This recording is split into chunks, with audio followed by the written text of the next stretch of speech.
The Saskatchewan Workers' Compensation Board acknowledges that its Regina and Saskatoon offices are located on the ancestral lands of the territories of the Neowa, Saulteaux, Dene, Lakota, Nakota, and the homeland of the Métis Nation. We respect Treaty 4 and Treaty 6 that were made on these lands, and we are committed to moving forward in partnership with Indigenous nations in the spirit of reconciliation and collaboration. All right, there's my friend Nathan in Saskatoon. I am Lisa McDonald. I'll be your MC here in Regina. Nathan is representing up in Saskatoon in the beautiful River City. So our intentions for the event, engaging, lighthearted. You guys, this is a momentous occasion. I'm so blessed to be part of it. We're embarking on something really exciting, and it's certainly a journey, and this is a milestone happening today, and I'm so glad to see the room so full and so many people participating in it. So the schedule for today, we'll get going right at 8:30 with, of course, Phil, our CEO, to kick us off, followed by Stuart, Shesta, Cheryl, Jackie, and then we'll be connecting in with Saskatoon to connect with Lisa Radish and Adam. And then you guys are going to see some really cool videos about the Sapien product with Jennifer as well as Yvonne, and you'll also hear from George today. And then Dr. Lisa Belanger will be closing our event. So Nathan, I know that there is more information that you had over there. Indeed, yes, Lisa. And thank you. This is Nathan Chobo coming in from Saskatoon, home to many spectacular restaurants, so I've been able to enjoy over the past couple of days. For the purpose of today's event, we felt that it's important for all of us to see and understand what it is we're looking to achieve with the Phase 2 Kickoff Summit. So first, share the unified vision for the project and for Phase 2. Second, ensure that there's clarity around expectations. Third, we want to build that one team and the confidence that we're about to embark on. And then lastly, to revisit the concept of a growth mindset and how to instill these mindsets in our thinking patterns and behaviors as we each progress through change or perhaps lead others through change. So with that, we're going to dive into our formal part of the agenda, and Lisa's going to do the introduction. But before I let us take over onto the Regina side of things, I think there's something that you should guys know about Lisa McDonald, just for real quick. Some interesting fun facts. So Lisa has been with the WCB since 2021, launching both the Change Management Office and the Change Network. She hails from the beautiful British Columbia, is a marathon runner, has a green thumb, and a passion for growing goodness with both vegetables and people. Quite interesting. And when she's like kicking back, she actually loves to binge watch Emily in Paris. So with all of those fun facts, I'll now pass it back over to my partner in Regina. Okay, that was a nice surprise. Thanks, Nathan. I'll have to dig something up on you. But with that, I will get started on the formal part of the agenda by welcoming Philip Germain, the Saskatchewan WCB CEO, who has been with the organization for 19 years, starting his career in the prevention department. Some fun facts about Phil. So 20 years ago this month, he was chased out of New Orleans by Hurricane Ivan. He is a New York Times puzzle enthusiast. So heads up all you Wordle, Connections, Strands fans, those apps out there. You got a challenger over here. And he buys beef jerky in bulk, and on his bucket list is go to Ireland. Please welcome Philip.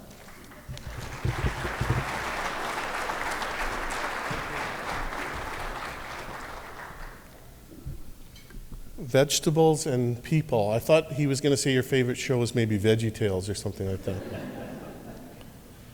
Well, welcome everyone. Hopefully everyone in Saskatoon, welcome to you as well. Good morning. I've been anxiously awaiting this event for a long time. This event for me, at least for me anyway, marks what I call the beginning of the end. And while Phase 2 completion is not scheduled to go live until maybe somewhere around July 2026, and the closeout probably sometime later in December, we are beginning, and really we've already begun, the work to complete the last phase of the last project of the Business Transformation Program. This marks a very special occasion and a very long journey that we've been on really since 2019.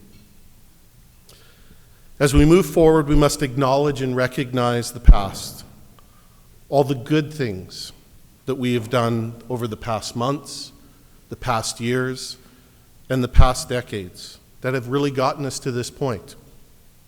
We must honor and recognize the present, all the hard work and change that we're going through to realize a better future for ourselves, our partners, and our customers. And we must honor and recognize that we need to continue to evolve and change so that we can meet the ever-changing ecosystem that we live within.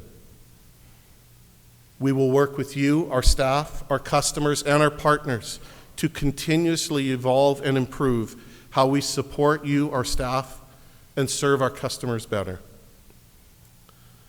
I've talked about this many times, so I apologize if I'm boring you at this point, but I've been very fortunate throughout my career to be part of many provincial, national, and international boards and committees that are related to injury prevention and disability prevention. These opportunities have afforded me, and others here, that opportunity to learn from other organizations from around the world. I've learned that all workers' compensation organizations struggle and succeed with various aspects of injury prevention, claims management, including disability prevention, and return to work.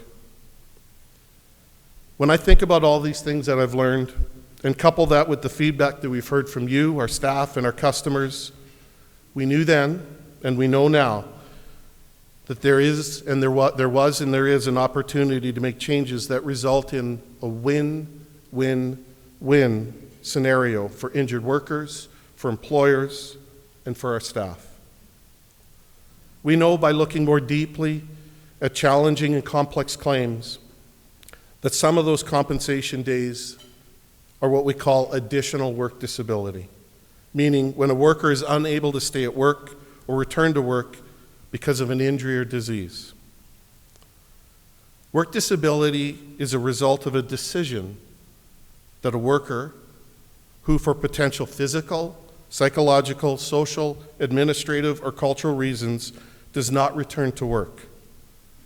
Let me say that again.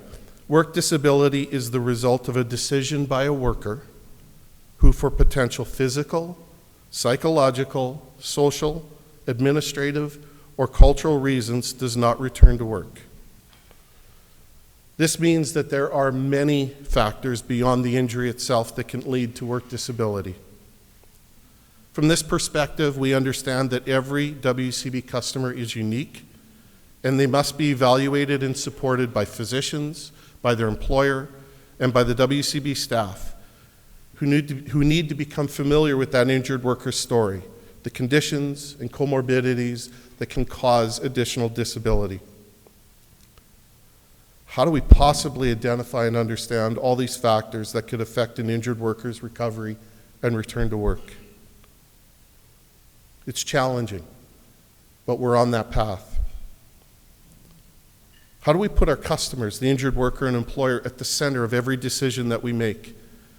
And how do we gather that important information that we need to help them make the decisions and facilitate those decisions that support rehabilitation and return to work? In fact, the American Medical Association, the Canadian Medical Association, the American College of Occupational Environmental Medicine, and the American Academy of Orthopedic Surgeons strongly recommend that physicians return patients to their usual work roles as soon as possible. They go on to say the prolonged absence from one's normal role, including absence from the workplace, is detrimental to a person's mental, physical, and social well-being. Physicians should therefore encourage patients return to function and to work as soon as possible after an illness or an injury. And we understand the big role that we play in help facilitating that rehabilitation and return to work. Because work disability is a crucial problem in society, because it excludes people from full participation in society, training, employment, and it increases dependency on social systems and care. Based on our own data, we know that roughly 10 to 12% of claims represent 80% of compensation days. We know there is systemic disability, otherwise known as work disability, in those numbers. At the heart of the business transformation program is enabling WCB through people, process, and technology enhancements to better understand all those factors that create work disability, to identify it quickly and then deal with it effectively. A big part of this transformation is the implementation of the new workers' compensation system that will simplify workflow, remove manual tasks, improve reporting, better self-service options, and additional capacities that support data and analytics, all with a view of helping us prevent work disability. Phase 2 core workers' compensation system represents a culmination of many changes related to people, process, and technology. Let's take a moment and celebrate all the good work that we've done together to enable us to do this work better. Voice of the customer, Oracle Financials, Oracle HCM, Oracle Learning, Claims Transformation Phase 1, Claims Transformation Phase 2, Work Disability Prevention and Mitigation, Timeliness of Adjudication, Reports and Forms, File Release, Process Improvements, Targeted Operating Models, Change Management and Training. And we are making great progress on data and analytics, Portal, Phase 1, and Phase 2. I want you to take a moment and give yourselves a well-deserved pat on the back for everything that we have accomplished so far. This is undoubtedly very impressive and deserves significant recognition. Thank you. Give yourself.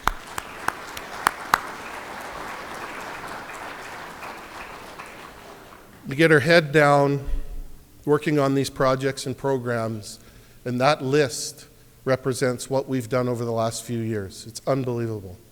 So thank you. And while we are on the proverbial home stretch, it's going to be a long 24 months before we can truly take a breath and celebrate how far we've come in a relatively short period. As I've told you from day one, this program and each project is going to be like renovating a bathroom in a one-bathroom house. It's exciting, you want to get there, but in the meantime, it is hard and it's frustrating. But the easiest way through the completion of Phase 1, Portal, and Phase 2 is by working together in an open and transparent way. Truly one team. If we don't work together in a fully transparent, open, and supportive way, we're going to add to the complexity and the stress to everyone involved, making it much more challenging to reach that finish line. As many of you know, I've coached youth sports for many, many years. One of my focuses each year is to get the players to think about how to truly act as a team. I can tell you it's not easy. They each have their own idea of what success looks like, and while none of them are wrong, the mishmash of players wanting to do things their way can generate substandard outcomes. Think about it this way, and this is often how I explain the team concept to the teams that I've coached. Imagine each and every one of you are a musician on a band, and you're the best. You're amazing musicians, and you really are. Now, as good as you are, imagine if you all get up and start playing a different song. What's that going to sound like to the audience? So for us to play well, we've got to communicate well. We've got to pick the song. We've got to practice. Otherwise, what comes out the other side, as good as you're playing your instrument, it ain't going to sound that good. So working together as a team doesn't matter if your role is big or small. It's an important role so that the experience that people have is unbelievable. And the joy that your customers, your audience, as you play that music and that song well together as a team, you absorb the joy from the audience. It's unbelievable. So encouraging you through the frustrating and hard times, and this is not going to be easy. I'm not here to say it's going to be easy. I'm here to tell you it's not. But by working together, we can reduce that frustration and we can hopefully get to that finish line a little quicker. So again, whether you are part of the project team or part of that team that continues to serve our customers through all of this change, we all have a role to play in making sure that we support each other. The sooner we implement the new Sapiens platform, the better off we're all going to be. The changes that we're making through improved training, new processes, new technologies will enable us to create a better experience for you and for our customers. And sincerely, I can't thank you all enough for all the support through this incredibly complex, challenging, and exciting journey. Thank you.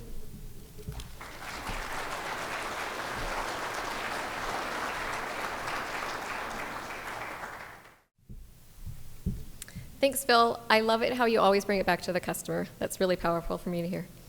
Our next speaker is Stuart Cunningham. He is the Vice President of the Business Transformation Program and Executive Sponsor of the Core Solution Project. I have some fun facts about Stuart. He needs to get out a little bit more because he clocks his most adventurous feat as having eaten at Arby's. On the daily, he consumes at least one extra large black McDonald's coffee, and he cannot stand to hear the words Tim Hortons. On his bucket list, he aspires to undertake the shark cage experience and see the great whites up close. So that should beat the Arby's meal. Please welcome Stuart.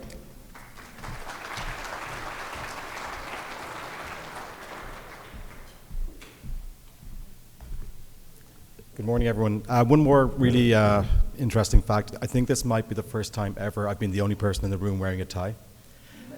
The interesting part about that is I'm usually the last person in the room wearing the tie. So yeah, thanks Lisa for the introduction, and good morning to Regina and Saskatoon. Hope you're all doing well. And welcome to the formal launch of Phase 2 of the Core Solution Project. It is, as Phil mentioned, a project that is a once-in-a-generation opportunity for all of us here today to contribute to the next evolution in transforming how we serve our customers at WCB. I feel so privileged, and probably more than I can truly convey, to be the executive sponsor for the program and this critical component of it. And it really is, as Phil mentioned, a great day for Saskatchewan WCB. I don't know about you all, but it feels like it's been both the longest time and the shortest time to get to this point. But here we are, and it is a really exciting day to reach this milestone and formally launch Phase 2 of the project. And over the last 12 to 24 months, not only has the operations division been working on additional strategies, just as Phil mentioned, while Phase 1 has been progressing, but also Yvonne and her project team have been planning and preparing for Phase 2, for this day and for the months and the years ahead. And I just want to echo Phil's comments and express my deepest gratitude to everybody for what you have done to get us to this point. I know that there has been engagement and involvement from everyone in this room in one way or another over the last couple of years, whether you were involved in one of those previous BTP projects that Phil mentioned, or participated in or supported the readiness activities that began just in January, or if you've been applying some newly learned skills while also maintaining excellent service to the workers and employers that need your support.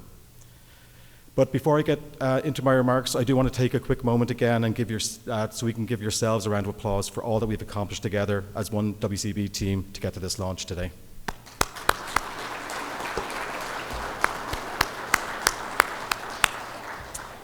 So, as I was reflecting on what I wanted to say today, I thought back to what I shared at the Phase 1 summit last year, and it was about a major change that I was involved in my professional career when I was back in healthcare.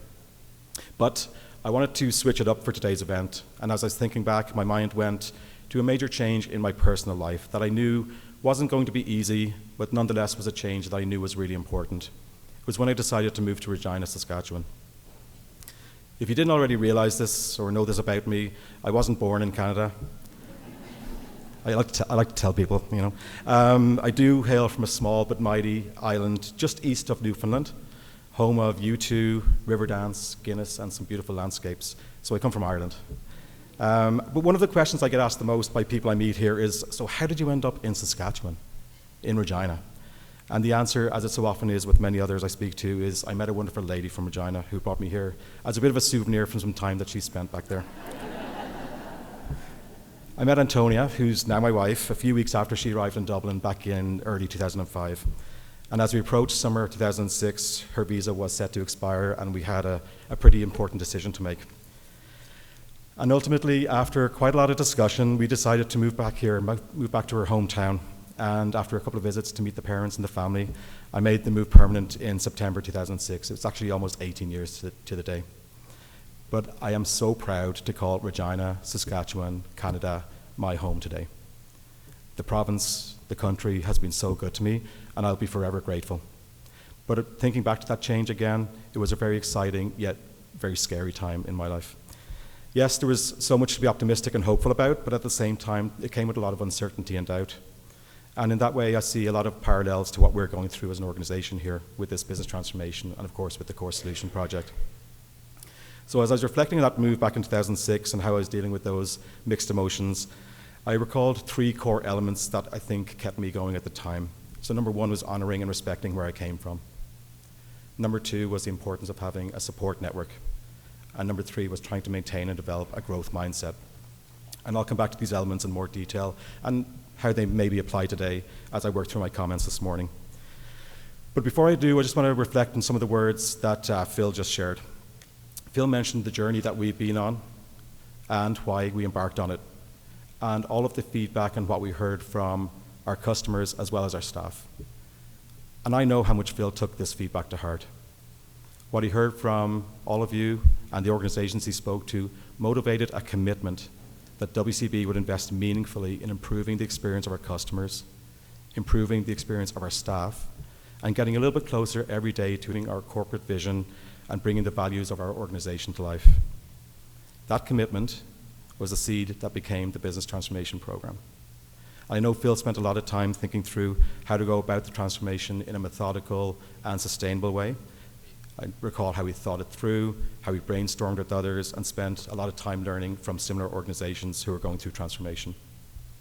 He looked at the problem, or the opportunity, I should say, from many different angles. He borrowed ideas from others, and he made many decisions, large and small, that enabled us to step forward into transformation on a pretty solid footing. And it's fair to say that all of those decisions have helped to mature this organization over the last 3 to 4 years in ways that it's probably difficult to truly appreciate today, but it's helped us reach this point, a point where we've articulated a vision of what we believe our transformed future will look like after we go live with the Sapiens Core Suite platform. The project vision's on the screen here.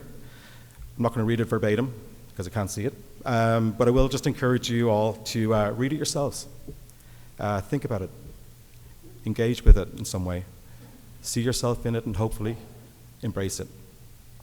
But in a nutshell, everyone in this room today is part of the most exciting and impactful change that the WCB has ever undertaken. It is a rare opportunity to grow, to contribute, and to set the stage for the next evolution of services at Saskatchewan WCB. At the end of it all, we're going to be working in an environment with less waste and less workarounds. We're doing this to make things better for the customer, but part of making things better for the customer is making your work easier with less frustrations.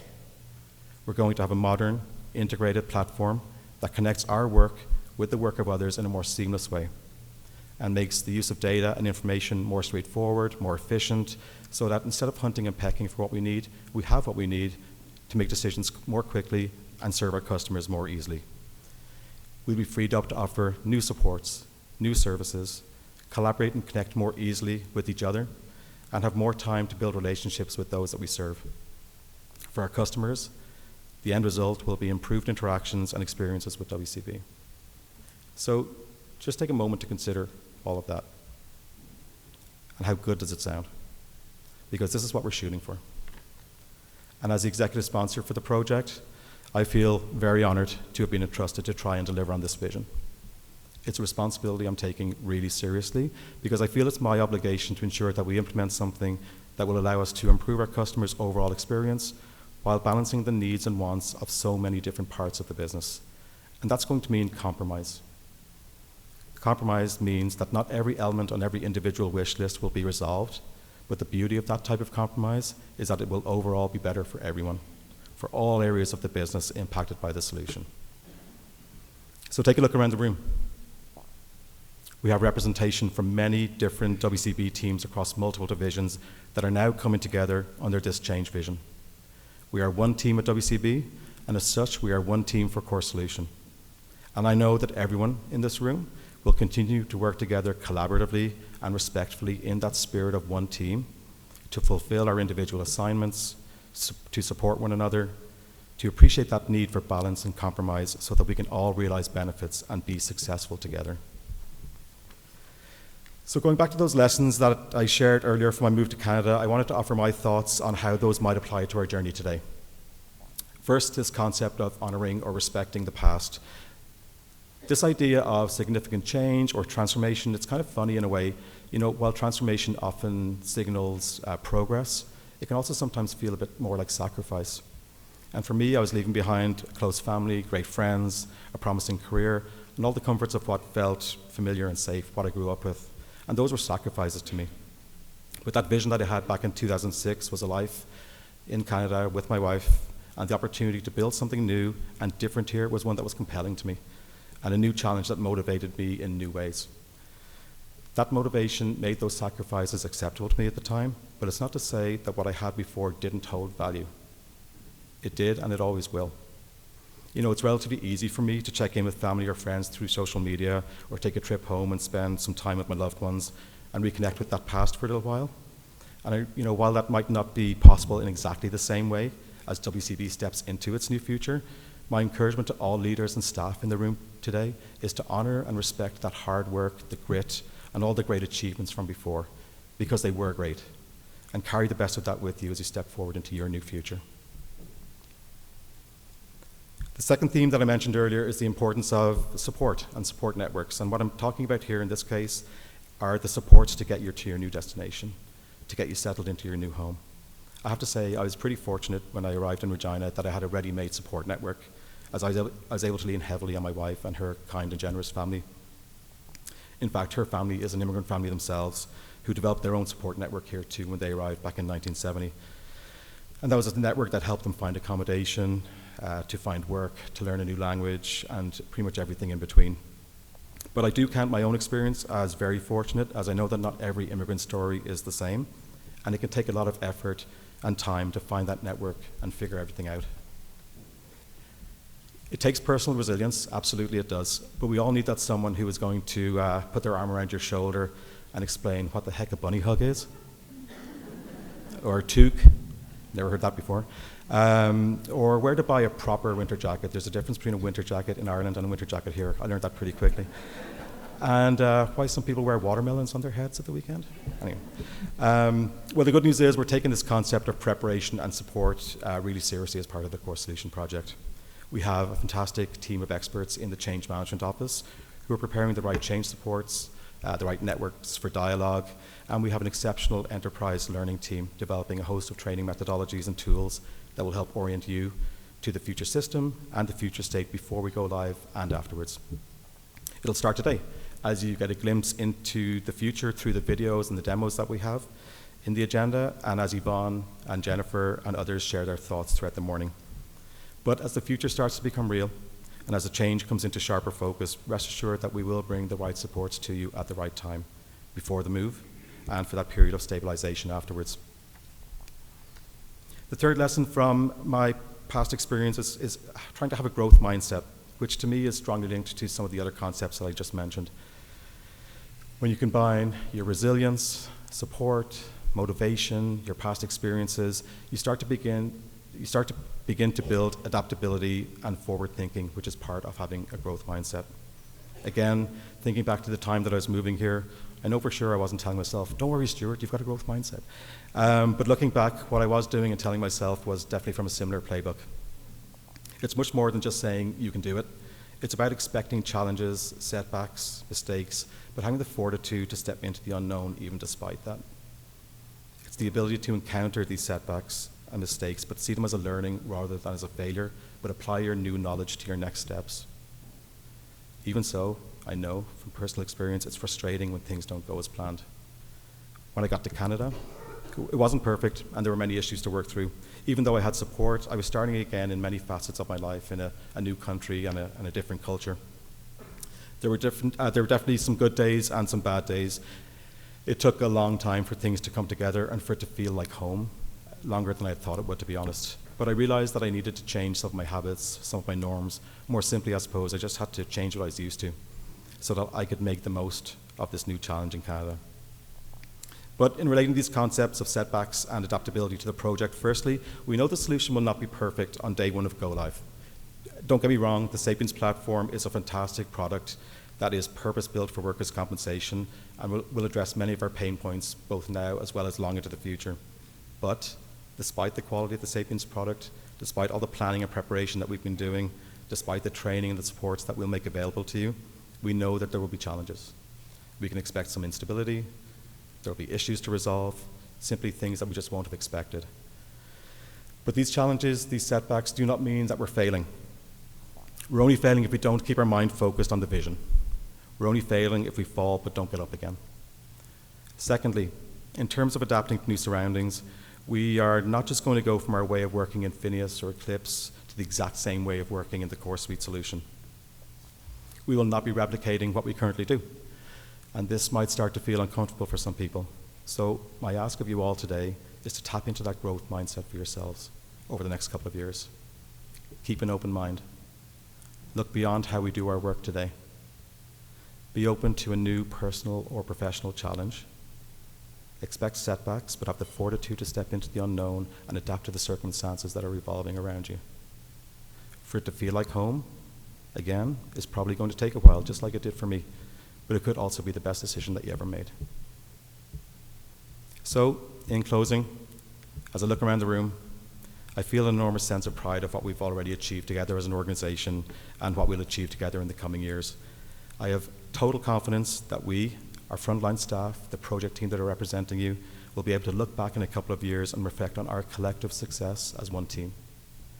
Not only will we have gone live with Sapiens Core Suite, but we will have done so after staying true to our corporate values of safety, excellence, collaboration, and respect, having demonstrated personal resilience through those challenging moments, after having supported one another through tough times and tough decisions, and after having looked beyond what we're comfortable with today and having adapted to those new ways of working. And on that note of success, I'm going to leave you all with a Gaelic saying that we use when somebody is setting off on a new journey or a new adventure. Gunairi an Boherliv, which means may the road be successful for every single one of you. So again, thank you for your time this morning and for all the great things that you're about to achieve. Thank you. I really hope that you enjoy the content for the remainder of the morning. And with that, I'll pass it back to Lisa to invite our next speaker to the stage. Thanks.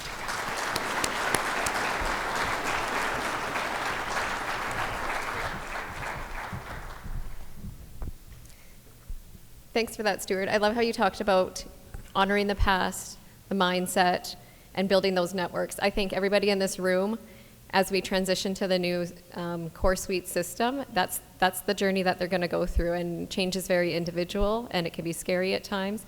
But at the end, Canada's happy to have you, so that's awesome. Our next speaker is Shasta Babar, who works with KPMG, our implementation partners. She resides in Calgary, Alberta, and Shasta is the KPMG's Western Canada lead and partner for People and Change. So some fun facts about Shasta. Her daily must-do includes having a warm cup of chai. She enjoys open water scuba diving and is known for her kick-butt choreographed dances. So wait, Shasta, I think you should have led us in a flash mob, perhaps? Shasta is connecting today on the partnership approach. Please welcome Shasta.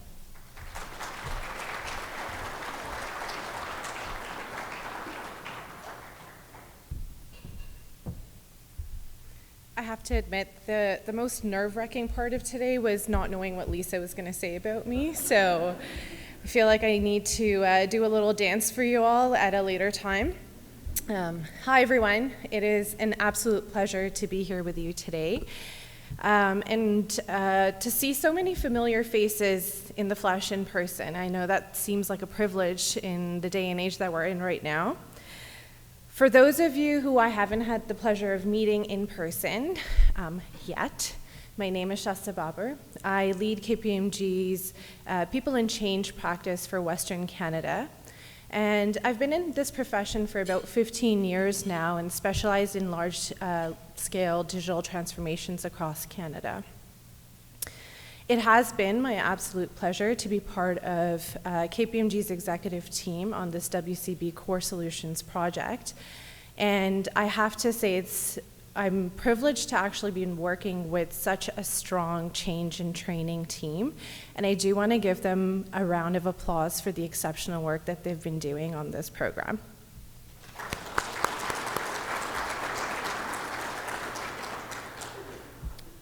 Firstly, on behalf of both KPMG and Sapiens, I would like to express our sincere gratitude for WCB for partnering with us as trusted advisors for this incredibly important project. We are thrilled to be part of your transformative journey, and we're committed to delivering a solution that is significantly enhancing the experience for both your employees and your customers. I would also like to take an opportunity to acknowledge the hard work and dedication that has gotten us to this point in the project. The engagement and involvement of everyone in this room, and I don't want to forget Saskatoon, everyone in that room as well, has been absolutely instrumental to reach this significant milestone. As your partner, we really do appreciate the thoughtful and inspiring words that were shared by Phil and Stuart. In particular, the one-team approach, honoring your past, fostering resilience and a growth mindset, building strong support networks, and embracing change resonate deeply with us at KPMG. These principles align with our own values and approach to both change and transformation. I understand that change is not easy, and although I'm in the profession of change management, I have to confess that my roots and understanding of change actually were planted in my early years. My father, a diplomat, took us on a global journey. We moved from Sweden to Australia, Switzerland to New York, Pakistan to Zimbabwe, and finally Mexico. As you can imagine, as a child, this was not easy. I had new schools, had to learn new languages, French, Spanish, English, not my first language, and also had to make new friends, and we all know how difficult that can be. Yet it was through these experiences that I learned the importance of both adaptability and resilience. It was my parents who were my pillars of strength. They provided a stable foundation amidst the whirlwind of change. Their clear communication, their thoughtful decision-making, and their empathy were instrumental in helping my brother and I navigate these transitions in our life. These lessons have stayed with me and shaped my approach to change management. I can safely say that in my work with WCB, across 2 separate projects, I have seen these same virtues emulated by the WCB leadership team. They too understand that change requires not just strategic planning and execution. There's a great deal of empathy and heart that goes into change. The careful consideration that is given to every decision, whether it's big or small, demonstrates your collective commitment to this goal. As we go through this transformational journey, we might have moments of discomfort, or as my 9-year-old says, it may feel icky. And you would be challenged to see your aspects of the way that you do work change. However, it is precisely this discomfort that signifies both growth and transformation. And this is why we continue to remain committed to work with you as a unified team, as it is vital to the success of this project. KPMG and Sapiens brings a strong spirit of collaboration, and we will continue to work together with you as one team. We are passionate about WCB's success. As demonstrated in Phase 1, we will work shoulder to shoulder with you, and we will go through thick and thin to drive this program with you, to challenge your thinking, and to help achieve the outcomes that you need. We are dedicated and driven and will be with you every step of the way. You have our commitment as a strong partner to both WCB and everybody else who is in this room. We're excited and ready to start this next stage of the journey with you. Thank you.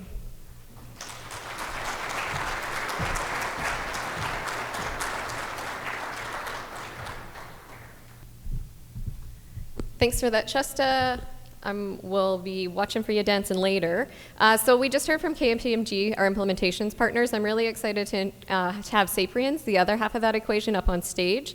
Joining us today from Sapiens, we have Cheryl Tuttle, the Vice President of Strategic Sales, and Jackie Janonik, the Senior VP of Client Services. So fun fact about the organization itself is that it's huge. So they operate across 5 continents, connecting about 4,200 employees and supporting more than 600 unique customers. Fun fact about Jackie is that she's a triathlon athlete, and on her bucket list is the Kentucky Derby, not to run it, but to watch it live in person. Cheryl loves the outdoors, especially being on the water. She enjoys traveling so much so that she has classified this as one of her hobbies. She is a vacation planner for friends and family alike, and on the top of her bucket list for next stops is Australia and New Zealand. Cheryl and Jackie are connecting with us on the Core Suite Advantage.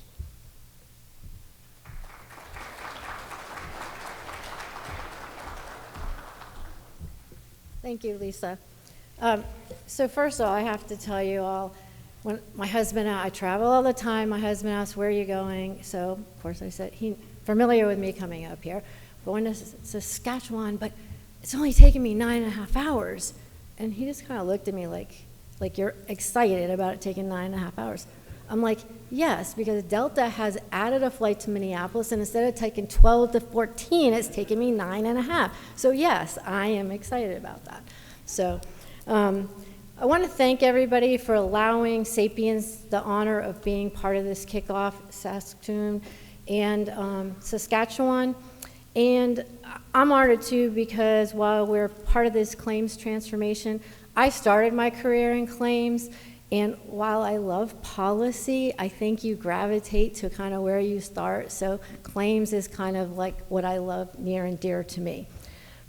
Before we dive into the serious stuff, let me take a moment to reflect on the fact that you're embarking on a journey that's more thrilling than finding a $20 bill in your pocket. And I know you all have done that, and you're like, oh my gosh.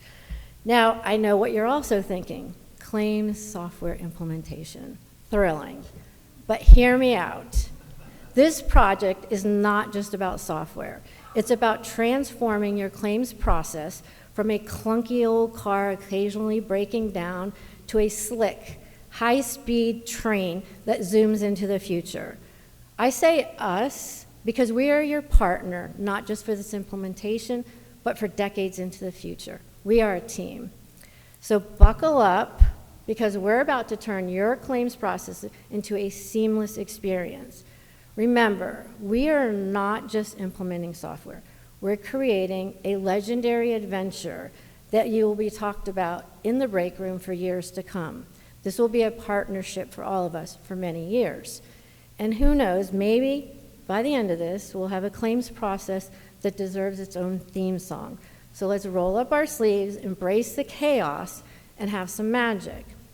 I did want to provide you a few highlights of the Sapiens solution that will help make your transformation just a little bit easier. As mentioned earlier, our Sapiens Cloud solution was built by workers' comp people for workers' comp only. So your base product is starting out with a baseline of the focus is on workers' comp. Another key feature is our ecosystem and our integrations that allows you easy integrations to new technologies. Everybody knows about InsurText, and things are changing. So while your core can stay the same, you still are going to have that ability to integrate with a lot of the cool things that are coming out in the industry every day.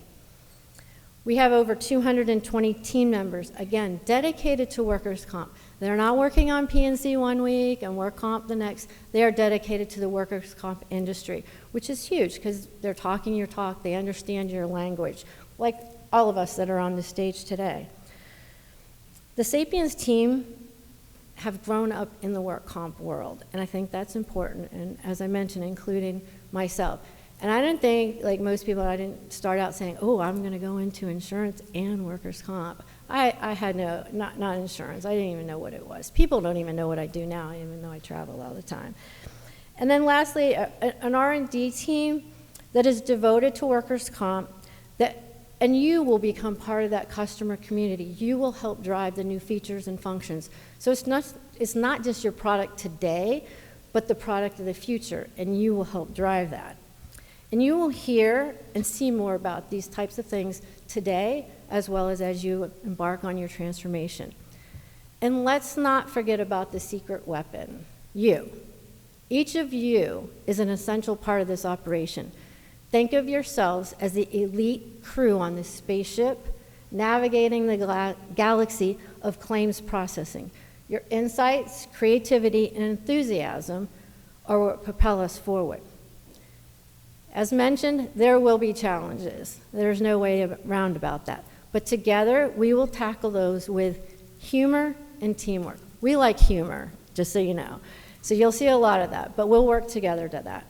Throughout this project, we'll have opportunities for collaboration, brainstorming sessions, and maybe even a few friendly competitions. So get ready to share your ideas, no matter how wild they may seem. Remember, this is a team, and there are no bad ideas. And I learned that as a kid, my parents, oh, there's no bad idea. Well, there is with my parents sometimes, but only ideas that require a little bit of creative rebranding. Next, we'll hear from Jackie and Stephanie Lovac. But before I turn it over to Jackie, I did want to add another fun fact about Stephanie. Honestly, I thought mine were pretty boring when I was trying to write them out, and then I heard Stephanie's. Stephanie has walked on fire over 30 times and has been on a team of people who have built the fire and facilitated over 2,000 participants to complete the firework over the past 16 years. I mean, seriously, how do I compete with that? But the moral of that fun fact is that you have one tough cookie that's helping lead your claims transformation from Sapiens and help you through this journey. And now I'm going to turn it over to Jackie. Thank you, Cheryl, and good morning. And if that's not trust, walking on fire, she's not going to make you do that. But she is the head of our product ownership and head of our claims processing with a lot of years of experience in the claims area. So welcome, Stephanie. We'll be presenting after this. But what I want to do here is share with you, kind of expand on some of the things Cheryl mentioned, but share with you one of our success stories, one of our implementations, one of our largest implementations, in fact. And that was with the state of Ohio, Bureau of Workers' Compensation. And much like Saskatchewan, Ohio is the sole provider of workers' comp coverage to all the employers in the state of Ohio. So a very sizable organization. Today they process on our application approximately 330,000 active employers. They process approximately 1 million open claims a year, and they have approximately 1,400 employees working on our product. So sizable implementation. The implementation itself was what we call Big Bang, a little bit different than what we're doing here for you all. They decided to go into production with policy and claims at one time. As we're doing here, we're doing phase 1 for employers, phase 2 for claims. There's no right or wrong way, it's just an organizational preference. And for Ohio, that implementation, just to show the magnitude, it involved the conversion of 8.5 million claims, approximately, over 1 million policy, along with their history, about $1 billion in financials. We had approximately 60 integrations, many ECRs. You'll hear that term. An ECR is an enhancement that we're implementing for you.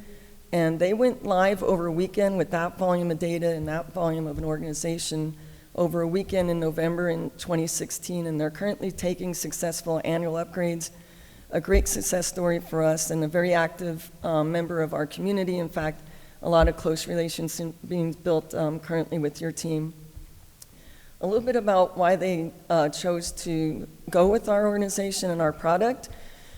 Like many of our clients, again, they're a very large organization processing about $1.5 billion in premium, Our smallest client is, I think, 40 million in premium, so a wide range that we cover.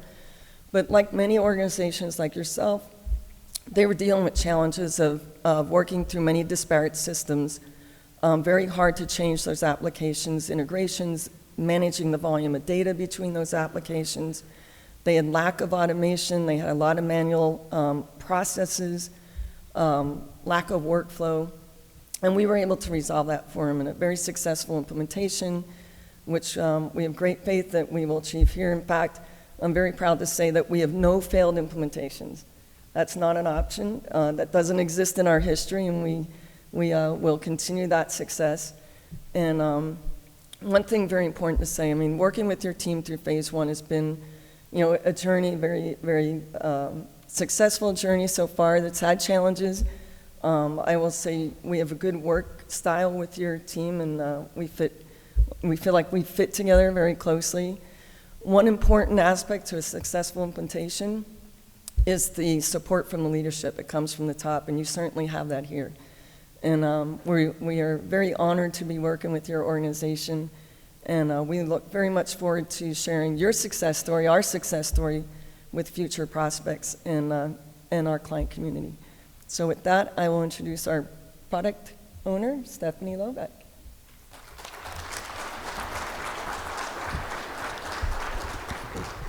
Hello. Good. I see I only have a couple of minutes because I didn't know I was speaking until last night. You're going to see me on video in a little bit, but you know that's what I was ready for. So just to talk a little bit about CoreSuite, the claims solution, and kind of the overall product itself. I'm not going to go into all the details that are on that slide, but really one of the things I want to leave you with is that this is a fully integrated product. So your employer services that have been working so diligently in phase one and the claim system and all of the underlying components are all in one place. So you're going to have access to everything in one system. You know, like Jackie and Cheryl both mentioned, this was built by workers' comp people for workers' comp. So we have so many processes and events and workflow and things that are already built into the system to facilitate that full life cycle process. So our main components are, you know, the employer services we call policies, so that'll be a new term you'll be getting used to. Claims processing, obviously, and then our customer component, which is sometimes a new concept. So this is where we have all of the people, all of the businesses that are going to be involved at any point throughout that employer services or claims life cycle, that you're going to have the ability to see how they are participating across the entire system. So a really good 360-degree view of, you know, what does that provider who's also an employer who maybe has somebody who becomes an injured worker look like across that entire life cycle. Some common components that really underlie everything. We've got a really powerful rules engine to really help drive a lot of automation, including things like your workflow and work processes, documents, forms, and correspondence that will come out of the system and be able to merge all of that data from the system. Again, that customer workflow. And then, of course, that full claims life cycle. So from tomb to womb, like we like to say, you know, everything from that initial intake of the claim to adjudication, which includes automated claim processing, some auto adjudication rules that we'll be implementing, wage and benefit calculations, return to work plans, appeals processing, you know, all of the payments that are going to happen, annuity processing all within the system, you know, all the way through closure. So complete claims life cycle that you're going to see within the system. And then finally, that digital experience. So your employers, your workers, your providers who are able to connect through your the digital portal and have that real-time integration with CoreSuite. So you won't have to worry about forms being emailed in and somebody having to rekey or retype that information. We'll have that real-time integration so that they're able to see data in real time. You're also able to gain the efficiency and see everything in the system at the same time. All right, next we've got a couple of videos that you're going to be seeing coming up. So we're going to start with an introduction, just kind of a general overview for those who haven't seen any of the system at all yet.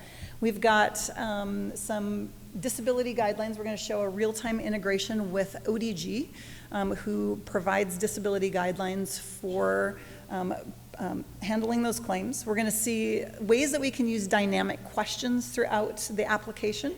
And then finally, I think we're doing some wage and benefit calculations to show you a little bit about that automation. So with that, I think we're ready to kick off the first video. Welcome to the Phase 2 Summit preview of the Core Suite for Workers' Comp system and the Claims Pro module. Today, we're going to give you a look at a few different components within Claims Pro throughout the day in some shorter segments. So we're going to cover off a quick overview of some common features and functions throughout the system, dynamic questions and how they can be used in multiple areas, integration with the ODG disability guidelines, along with being able to flag claims for various risk factors. And then we're going to take a look at wages, earning replacement benefit calculations, and annuity functionality. So let's get started with that quick overview of just some of the common features and functions that you're going to see throughout the system. And we're starting here on our dashboard. So every user, when they log into the system, is going to be presented with a dashboard that they're going to have the ability to do some personalization to. So the first thing is that we've got a bunch of things at the top here. We've got these 4 panels, things that need some immediate attention. So we've got announcements, we've got items that require attention because they're past due, or work items that might be due today. I'm going to go ahead and just open up one of these panels to show you one of the features that anywhere in the system that we have these URL links, you have the ability to very quickly with one click go into that particular area of the system. Notice this is a work item that's due today for this particular claim, so it automatically navigates me to that claim. It's going to display the information relevant to that work item, allow me to do what I need to do. I could dock that over to the side, I can complete the task, and then I can go back to my dashboard, takes me back to that list. Now, if I had completed that, it wouldn't show up in this list anymore, and I'd be able to go on to that next one. So some other things that you can do here on this dashboard is you can choose how you want this to be organized. So there's multiple different panels that can be added, or you maybe don't want to see all of these panels. You can decide if you want this to be organized in 2 columns, 3 columns, 4, or 5, right? So just depending on that look and feel. And then also you have the ability to drag and drop, and maybe you want to see your calendar up at the top, so I can move that up into this top position. So as a user now, this is going to be saved as my preference, so every time I log in, the dashboard looks how I want it to look. And this includes things like color palettes. So we have the ability to switch to some different color palettes depending on what you like. There's several that come out of the box. Some other things that we have here are recent items. So this is going to be the most recent 25 things that I have opened. And those things could be a claim. It could be a customer record, which I'm going to just go back and click on a few of these things. It could be a policy. Now there's various different ways to be able to open those. When I'm in a claim, I have a quick link to open the employer account or the customer record. But you'll notice as I'm opening each of these, it's opening additional tabs up at the top. You can have up to 25 different tabs open at any point in time. You can close them all if you want. You can close a specific tab. And you can also pop these tabs out so that you can view things side by side. So this first claim that I open, I'm going to switch back to that, tells me I have actually 2 claims out there in the system for this particular injured worker. So when I open his customer record, I can go to this participation area and see, oh, there are 2 different claims. So the 1261 I had open, and then there's this additional claim, which again, because I have that hyperlink, with one click, it will open that claim up. Now, if I want to view things on both of these claims side by side, I can actually right-click one of these and say, I want to pop this out. That's going to open up in a separate window, and then when you're on your 2 monitors, you can pull those side by side so that you could actually look at these claims side by side and be able to compare that information. All right, some other things on the dashboard in addition to the recent items. I have the ability to create my own favorites list. That favorites list could be any particular account or claim or case that you have open, or it could be a function. Now, if I wanted to add another function to this, maybe I'm going to be approving EDI bills, so I want to drag that. That's one of the things I do. I want that to be in my list, and then I can also arrange these to put them in the order that I want. Now, some other things that we can do across the system, I'm going to open up what we call my work, which is a list of all of the things that are actually assigned to me that are in my work queue that need some attention. And anytime that we have a list like this in the system, this is what we call a grid, it will allow me to sort, it will allow me to filter, and I can customize the look and feel for how I want things to appear here. I can, in any grid in the system, I can right click and I can export that to an Excel spreadsheet, or I can export it to a PDF as well. Now, one of the things that I want to show you here with work items is that we have the ability, when we activate this, I'm going to just show you a little bit of additional information here. So this is something that has a document that was received externally attached. This is in the FileNet system. And so when I activate this work item, it's not only going to open up that claim and navigate me to that in CoreSuite, but you'll also see that it has now opened up that attached image and that document in FileNet. And so again, if I am working in multiple or two windows, I can put those side by side so I can actually see that attachment, and then it opens the claim and navigated me to the area of the system and gives me information about that document that was received. So there you go. That's just a really quick overview of some of those common functions and features that you're going to see throughout the system. Wow. Cheryl, Jackie, Stephanie, thank you so very much. That was amazing. It's really cool to be able to actually see how employer policy and worker claims can be accessible all in one system. Our next speakers, Lisa Radish is the BTP Director of Program Delivery, and next to her we have Adam, who is the Director of Transformation Delivery Services with KPMG in their Edmonton office. Some fun facts, I know we like those. Adam, he likes hiking, bicycling, spending time outdoors, and basketball. And in fact, he's a college-level basketball referee. If you ever see his size next to mine, all of that makes a total lot of sense, right? All good.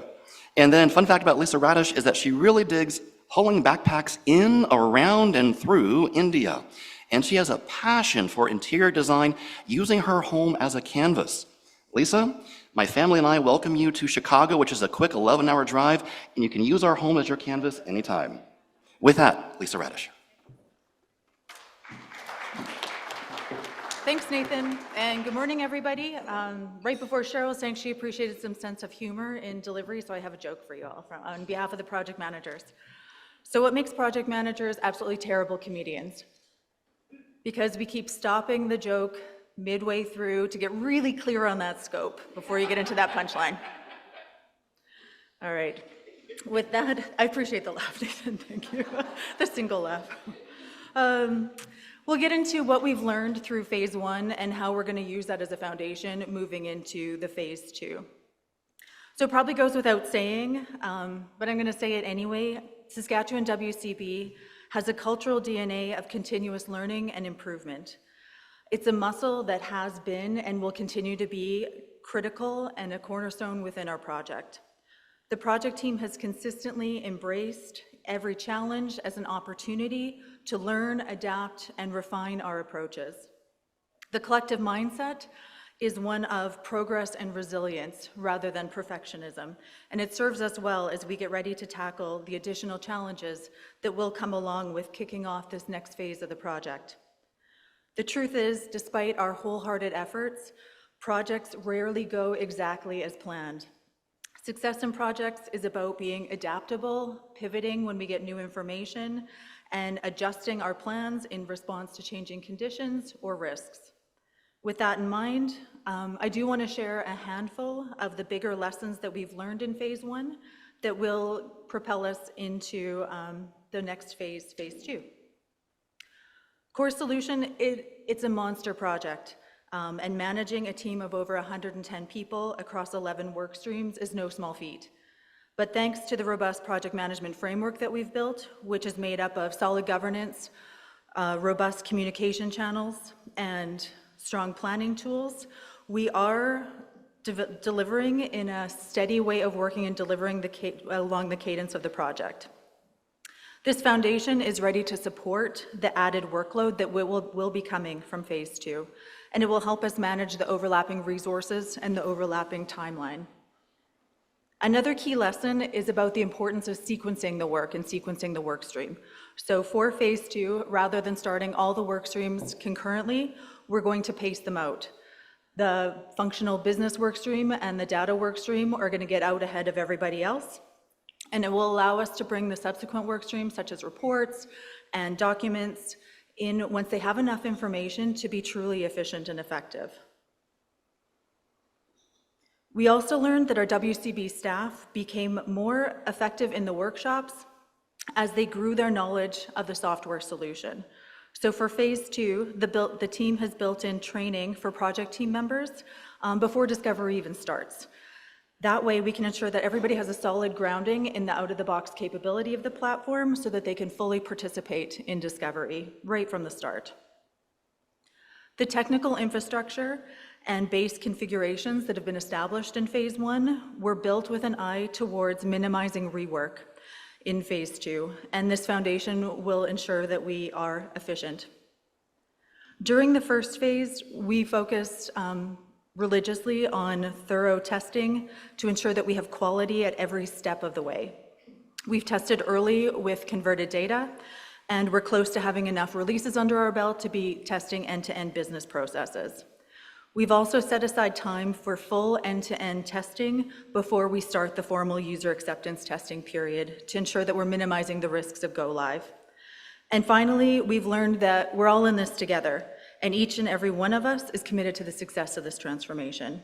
We've got a strong support network in place to guide us every step of the way, making sure that everyone, both inside and outside of WCB, is ready for the new way of working and serving our customers. And with that, I'm going to pass it over to my colleague Adam, who will walk us through the high-level project plan.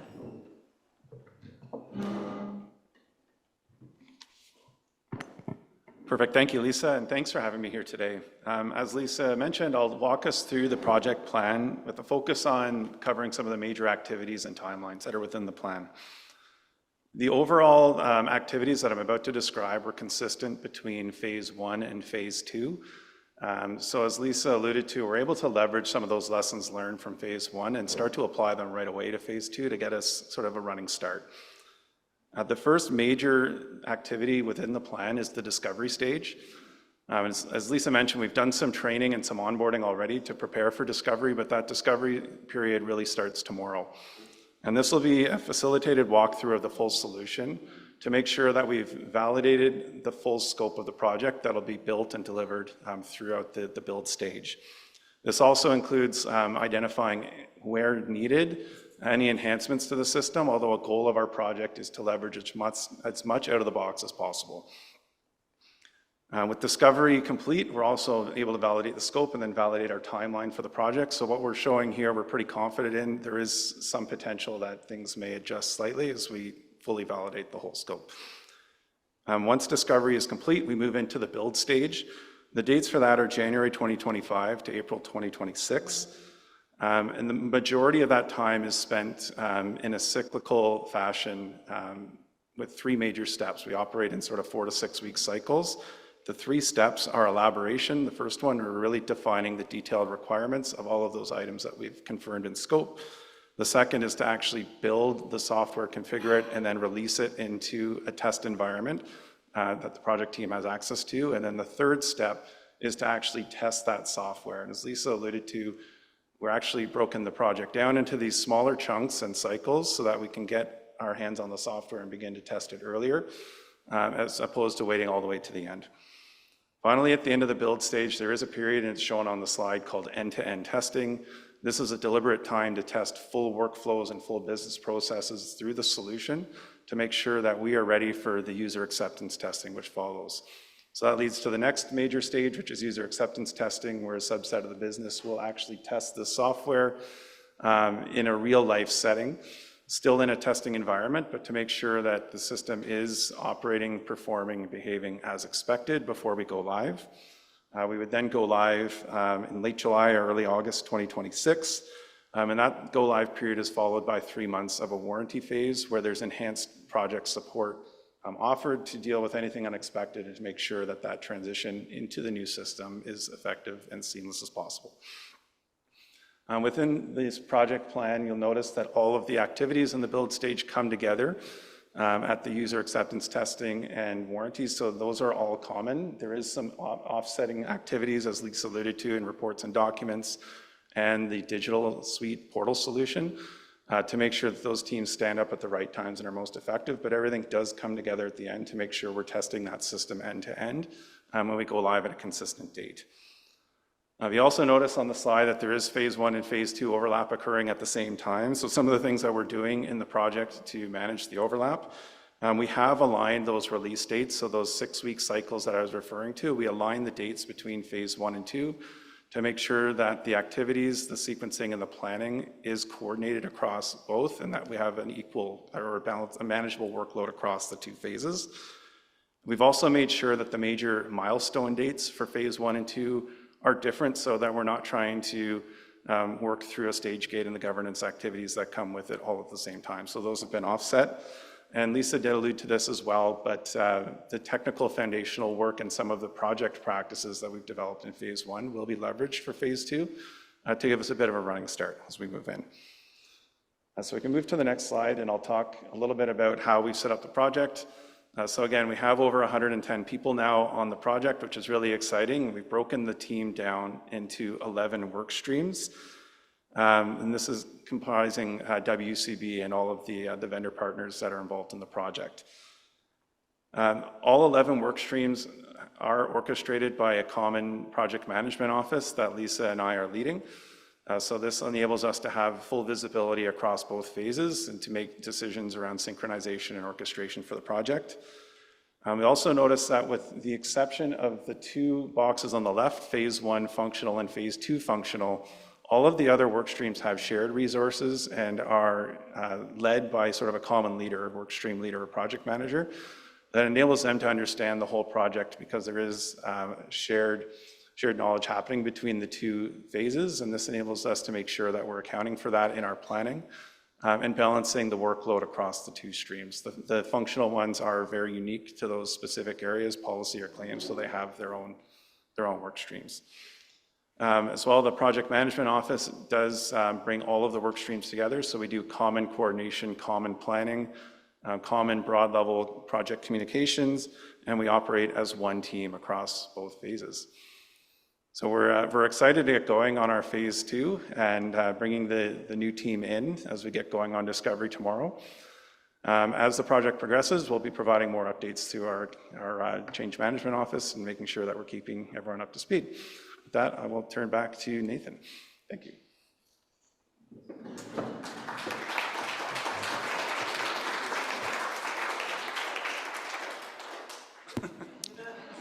Thank you both, Lisa and Adam. Truly appreciate those comments. It's so nice to see how between the phase 1 to phase 2, those lessons learned and the timeline, it just underscores that project management is no joke. Anyway, sorry, I had to throw that in there. I will take a moment to share some fun facts about Nathan. Oh boy. So Nathan actually joined the WCB organization just before the pandemic. So it was March of 2020 that he's been working with the WCB Saskatchewan. He hails from Chicago, Illinois, but he did previously live in New York and grew up in LA. He is a gardening green thumb, so his garden is 10 folds better than mine, that's for sure. And he's also a very creative whiz. He writes a lot, and he's also a published music artist. So he has a song out there, folks, and it's on all the streaming platforms. So you just have to figure out his pseudonym, and you'll be able to stream it live. So Nathan, the other fun fact that about you is probably your laugh and how people have recorded his laugh in the past, and that they're always coming back and anchoring to fond memories of laughing with Nathan. So thanks, Nathan. Thank you. Our next speaker is Jennifer Nerline Battelle, Vice President of Operations and the business sponsor for the Core Solution Phase 2. Some fun facts about Jennifer. She has conquered the ticket to controlling the ups and downs in life. She gets off the roller coaster and only gets on them about once every 40 years. There's a story there. And she enjoys spending time in the morning with her beloved coffee and strong dog. I mean, dog and strong coffee. Anyway, I haven't had enough yet. So we're going to have Jennifer, she's going to be connecting with us today on charting the course for operations.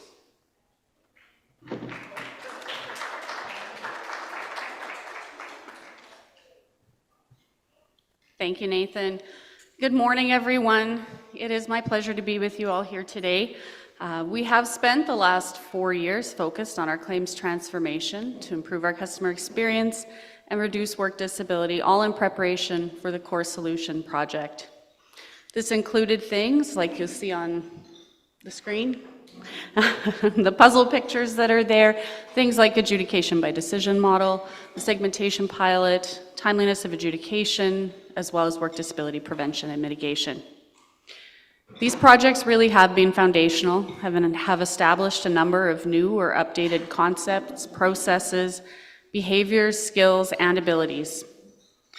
Were they without their challenges? No. But with perseverance and the ability to adjust, we have continued to make forward progress on our journey.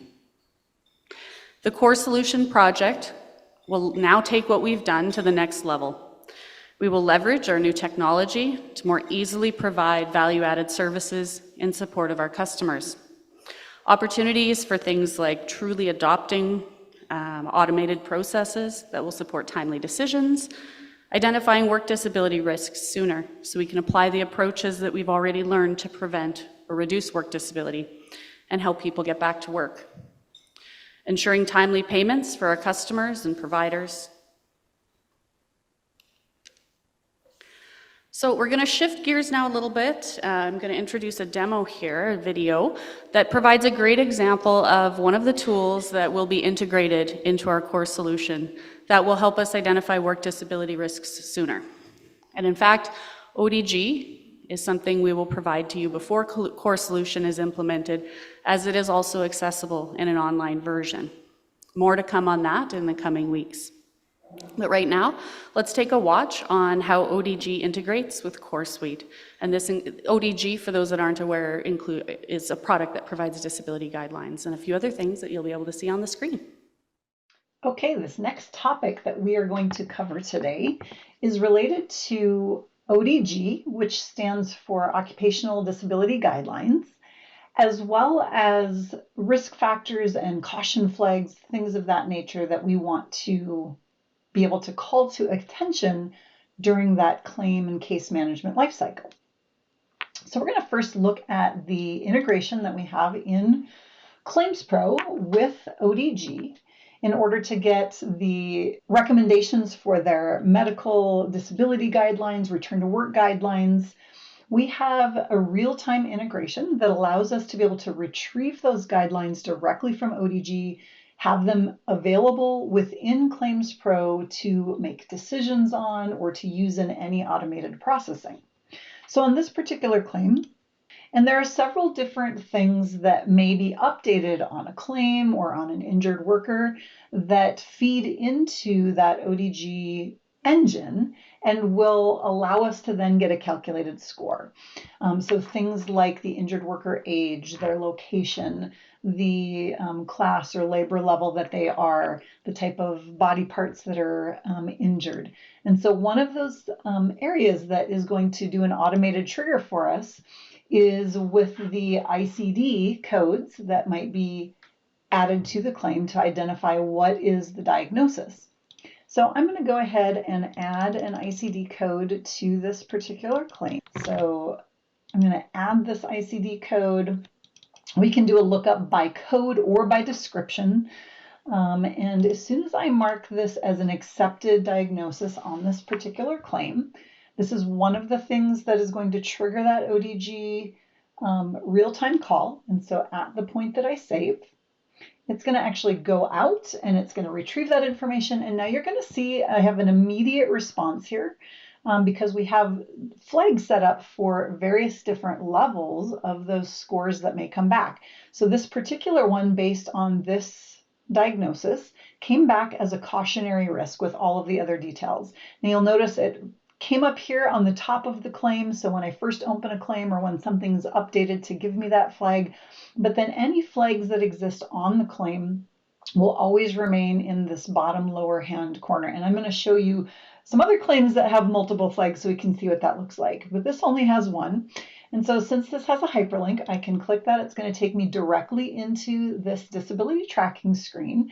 And now we're going to see the updated information that we pulled back from ODG. So first we can see that we have a risk score that was calculated. Since this is cautionary, we have some color coding that happens here. We can also see their recommended return to work days based on this particular injury. So best practice is that they're off work for 32 days, the average is 49, and at the maximum 60. Now, in order to be able to view a little bit more information about what ODG recommends, we have this deep link that allows me to directly into their website and a lot more information that they have available related to this particular injury. But you will see here, if I click this refine, it actually pulled in information that we have available on this particular claim. So it's automatically retrieving me and taking me directly to the injury information that's relevant for the claim that I'm on. Now, of course, you can navigate around this particular claim, lots of great information on the ODG site. And we do pull, again, some of this information back directly into Claims Pro so that we can act on it. We can create flags. We can use this information in any automation that we might be doing. And then the other area that we have this integration built in is with something that they call the Specific Treatment Guideline Index. And so if I have a medical bill that comes in, when I go now and look at the line item, you can see one of my line items is actually flagged here. And I can go look at the flag, and this is saying, hey, this is a procedure that requires review. So it wouldn't allow this particular bill to automatically go through the system and be paid until somebody has a review of this. Now, if I go back out to ODG for this particular claim, it's going to take me to that index and I can look at the procedure code. So you'll notice that we've got a green thumbs up, a yellow is some cautionary, but then we also have a red. And so for, I believe I had 97112 as my procedure code for that particular line item. And because this one is marked red, that's where it flagged it for us to go ahead and take a look at this. So the user that is reviewing will have the ability to then say, yep, this is okay. They can override that, have it go on in the process to pay, or maybe they need to check with the provider in order to determine if this was the appropriate procedure that was identified. Now, there are lots of other ways that we can use these flags and indicators in the system. So I'm going to go ahead and open up another claim, see if this is the right one. That has several other flags. So you can see we've got, okay, this one has an attorney and there's a legal case. This one actually has an extreme risk and, you know, the costs have been exceeded. Here's another claim showing how we can show flags based on the customer information. So this particular injured worker has a block on their customer record saying, hey, there's an alert, there's something going on here. So anytime we open that claim, where we have that injured worker block in effect, it's going to immediately notify us. And again, this flag is going to be visible on the claim no matter where I go. So no matter what function I'm doing, I'm always going to see that. And like you noticed, that green box is going to always pop up on the top as soon as you open the claim to alert you to any of those things that are important. So a lot of different uses for being able to flag various different scenarios, various different pieces of criteria that may come up, whether it's those risk scores or other information that we want to be visible and that can be used throughout that claim lifecycle and throughout that claim process to help make decisions, can be used in some of the business rules, the workflow processing, etc. That just gives you, again, just a quick high-level snapshot of how we'll be able to integrate something like ODG into the new Core Suite solution. I know that I'm very excited for the opportunity that this new functionality will present, whether it's understanding the risk profile of a claim, gaining a general understanding of an unfamiliar diagnosis, or understanding average recovery timelines. Just having this at your fingertips will be huge. The information that ODG provides is one more piece of the puzzle, and from there, the principles of work disability prevention can be applied to assist with that recovery and return to work planning. And this is just really one example of how we'll be able to leverage our new Core Suite technology to further support and enable us. So looking ahead to phase 2, And really to ensure that we're ready for this next critical step, we have set up our readiness team.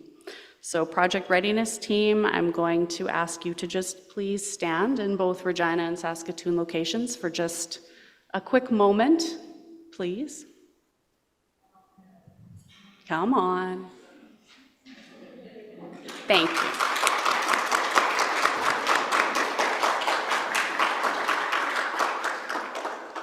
Thanks so much. So this team has been working hard over the last several months to ensure that we have what we need to start the project, to really launch phase 2. Some of the work that they've been embarking on has been determining payment pain points, things like the analysis that's needed to help us make decisions once we get into discovery, before we start building the system, ensuring our highest use correspondents have the right language and flexibility to be handled through the system, and getting an understanding of the various different reports that we have and what we would need looking ahead into the future. And last but not least, the readiness team, along with leaders across the organization from areas that support the claims processes, have developed our target operating model, also known as TOM, which will guide us from the very start of the project through go live and beyond.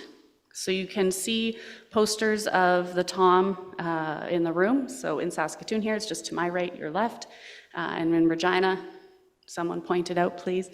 We should have some copies, but these will also be transported to the offices as well, so that we'll have copies of these posters that are available to have on the floors, just as a grounding point as we go forward. At this point, I just do want to pause and express my gratitude and thanks, not just for the project team, but for all of you in Regina and Saskatoon, all of you in this room and some of those that are at the office. You know, without you, we wouldn't be where we are. As Stuart said, change is not easy, and it has touched each of you in some way. But those who have been with us the whole time, and also some of our newer team members who have joined more recently. What we have started impacts everyone, and what we're going to be doing over the next 2 years will touch all those in the room. I want to thank you for what you've done, but also thank you for what you continue to do, whether you're on the project or part of a team who's keeping our services going. You each play a critical role in our success. Without the project team, we wouldn't be able to implement this new system, but we wouldn't be able to do this without those of you who are continuing to support and serve our customers. So thank you.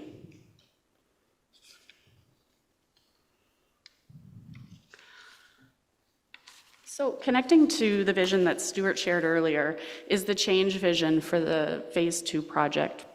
So the vision of change here, many of you have seen before, but it was used to not only guide our target operating model, but will be used for the project as we move forward. It provides direction throughout the project as we start and beyond. It's a grounding point for us to focus and really align our decisions to, and helps connect us back to the reasons why we are making this change. I won't read it verbatim, but I'll touch on a few of the key points that stand out for me. Here at the WCB, we're there when our customers need us. And in many cases, it also happens to be one of their most challenging times. It can be scary. As with any business or service, needs evolve. Technology changes. And we need to be able to adapt and respond accordingly. Our Phase 2 project team is more than just, our project is more than just technology. Because remember, technology is really just that enabler. It's our new processes, with the assistance of technology, coming out of Phase 2 that will really enable us to respond to those changing and evolving needs and collaborate with our customers for better outcomes. And lastly, you, our people, will have the tools and supports in place to serve customers the way that you want to, and you'll be able to respond and be nimble and adapt. Again, this change vision will be used throughout the project and will help guide decisions. I've said this in the past, and you may have heard it before, but if we're at that fork in a road and we could go left or we could go right, the project team is going to look back to this vision and to our target operating model, and that should help guide the decisions that we're making along the way.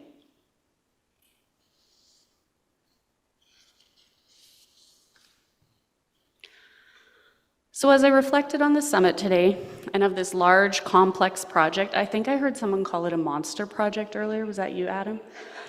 Or maybe Lisa, I can't remember. But it is, it's a big project. And I think about this and officially kicking it off, and I can't help but conclude how critical collaboration will be for this project's success. The collaboration and one team approach, coming together for a common purpose, is key, and it is a guiding principle that I will, as a business sponsor of this project, really be looking to uphold. While I am business sponsor for this project, the project impacts more than those within my division. So I'll share a little bit of personal information about me. So I spend a lot of time baking. Baking is something that just brings me joy, and I love to bake for other people. As I was thinking about this project, it made me think about baking a pie. And all the ingredients coming together is what that pie, results in the pie tasting good. So that to make this project a success, I think of, the project as a pie and collaboration almost being that secret ingredient to really make it stand out and taste good. So I might have to make some pies as we're going along on this project. Okay, I'm seeing that might be a tradition that we implement. So as we consider things from the customer's journey, it's hard to come up with a part of the business that isn't impacted by this project. And, if we were to join both rooms together and you'd see everybody that's in these two rooms, the vast majority of our organization is here participating today. Whether it's the mailroom and information handling, supporting claims as they're coming through the door and getting established, getting them to the point where we can make decisions and support that recovery and return to work. Scenarios where customers don't agree with decisions, areas like appeals and board services and fair practices are there to support. My point here is that while I'm business sponsor, it goes beyond, and really looking to make sure that we have project SMEs that represent all the different areas of the business and that we can engage along the way across. We also need to have relationships with our providers and processes in place to be able to pay and support providers and customers as they need medical support. So all of you here today have a hand in the customer's claims experience. The opportunity that is in front of us will have us collaborating more than we ever have in the past. I'm committed to making sure that we look at all aspects of that journey as we build our new claim system and support the collaboration across the organization. We've been planning phase 2 for quite some time. I heard Phil say the beginning of the end this morning, which kind of stood out. It's been a long journey. And it kind of feels for me like waiting for Christmas morning or going on a vacation or something like that. The time is actually here now, and that wait is over. So I'm excited for what is ahead for you, this organization, and for our customers. So it is officially time to get phase 2 started. If I had a bell or a confetti cannon or something, so, picture that. But it's time to get going with this. So with that, I'm going to turn it back over to our Regina MC, Lisa. So back over to you.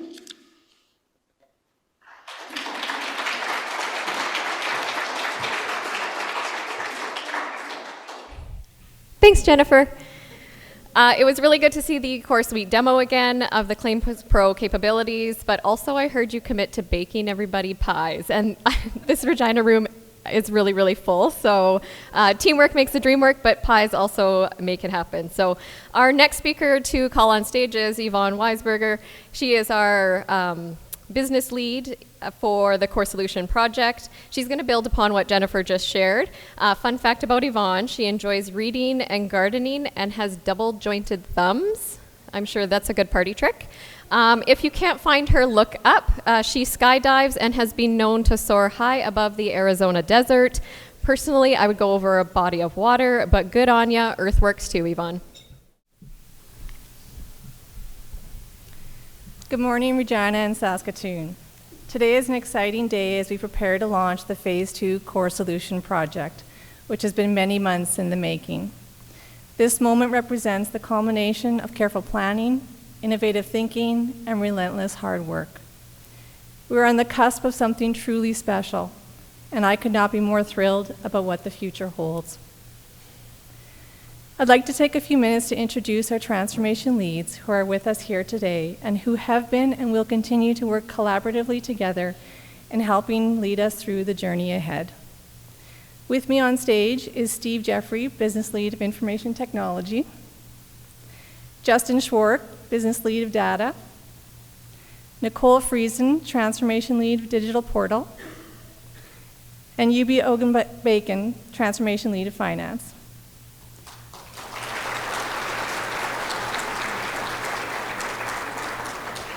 In Saskatoon today is Sherry Kerr, Business Lead of Employer Services.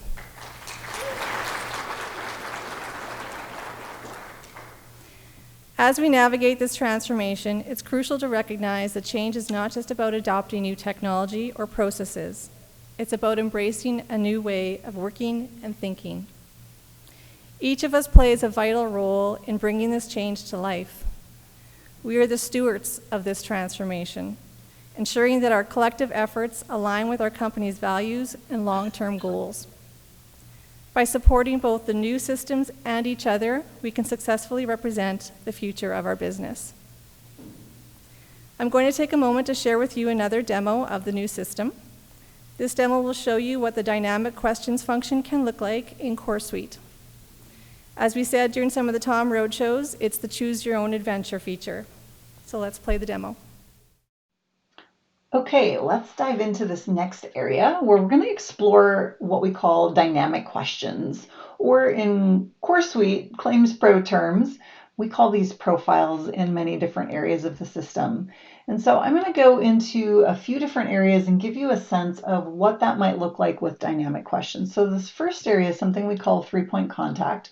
We have the ability to create different profiles of questions that we want based on the participation type. So who is it that we are gathering information from? Is it the employer? Is it the injured worker? Is it a provider? I'm going to select a provider for this one. Now, all of the questions that you see here can be completely configured and customized by you. And what this consists of is various different types of questions. This could be, like you see, dates or just text entry or drop downs or yes, no, unknown. And then this is where that dynamic question comes in, is that we can identify based on a specific response to a question, additional questions that we might prompt. So for instance, if I'm saying, yes, there's a diagnosis, now I can capture additional information. Or for instance, if I'm looking at what is the return to work status, so if the provider is saying, okay, they're ready to go back full duty with no restrictions, I don't need to capture anything additional. But if there are restrictions, then I can capture some additional information about when did they get released to work, what are those restrictions. And then finally, if I'm saying, okay, well, they're off work, when was the date the disability began? So depending on the answer to the question, I can have multiple different sub-questions. Now, we can actually nest these questions multiple layers deep. So for instance, if I had a sub-question here that also had a drop-down list of values or a yes, no, unknown, I could then further nest those questions. Okay, in order to show a little bit more of that second layer of nesting, I've jumped over here to an employer profile where I'm going to answer this question. What was their employment status? If I say contractor, now I'm going to get additional question. Did the subcontractor provide a certificate of coverage? If I answer no, I don't have any additional questions. If I answer yes, now I can capture additional details. And so we can continue to go as many layers deep as you want with those dynamic questions. Now, there are multiple areas within the Claims Pro system where we can take use of these dynamic questions. So one we just saw in that three-point contact, we have the ability by jurisdiction that we can capture additional details. We have a general claim profile area, and we have a fraud indicators component. Additionally, in our case component in the system, where we're going to be tracking things like return to work plans or appeals or various different medical aspects, we have this profiles area where we can actually have multiple different profile categories defined that again have that same dynamic nature. So for instance, I can select, I want to capture the psychosocial factors, that we have the ability to configure when you want the statements to be required or require a response. So anywhere you see that red asterisk, we can ensure that that answer is given.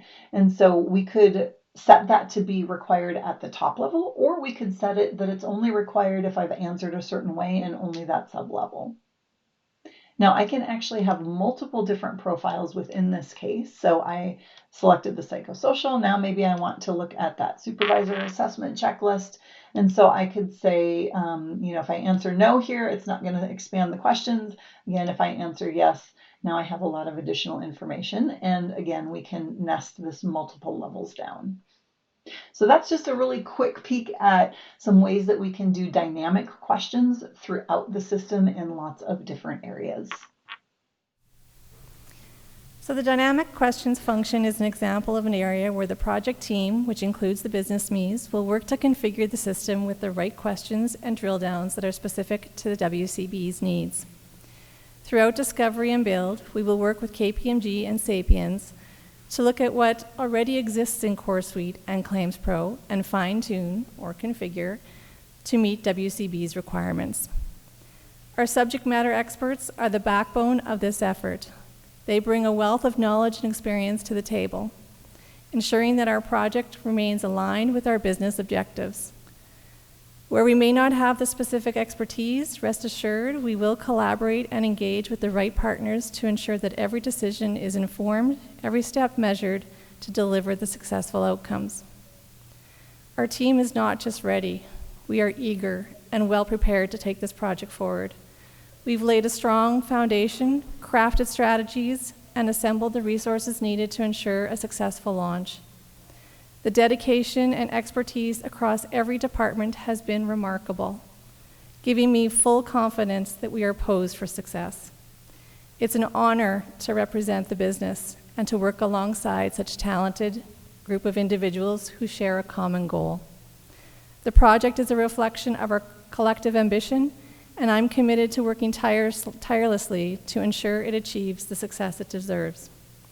As we embark on this next chapter, let's harness our excitement, trust in the readiness, and move forward with the determination to make this project a rounding success. Together, we will achieve great things. Before I pass it back to Lisa, we wanted to show you one last demo video that shows some of the features of wages and benefits section of CoreSuite and how they could be used. As I said before, the last video, our project team will focus on configuring the areas of CoreSuite for what we specifically need for Saskatchewan WCB. Thank you. All right, in this segment, we are going to cover looking at wage calculations, the annual compensation salary index, benefit calculations for wage loss and other types of benefits, as well as a quick look at the annuities area. So I'm going to go ahead and dive into a claim where I have not yet entered any wage details or calculated wages. And we'll go into the wages area. And this part of the system, we have the ability to enter details for the injured worker's pre-injury job or jobs if they have multiple, and then use that information to calculate the average wage for the claim. And then we also have this area called wage indexing that will allow us to extrapolate their annual salary that should be used in calculation of the benefits based on those rules. So the very first screen that we come into here is our wage details. We have the ability to enter multiple different categories. So we can identify that these are the pre-injury wages with the insured. If they have a second job, pre-injury wages with another employer.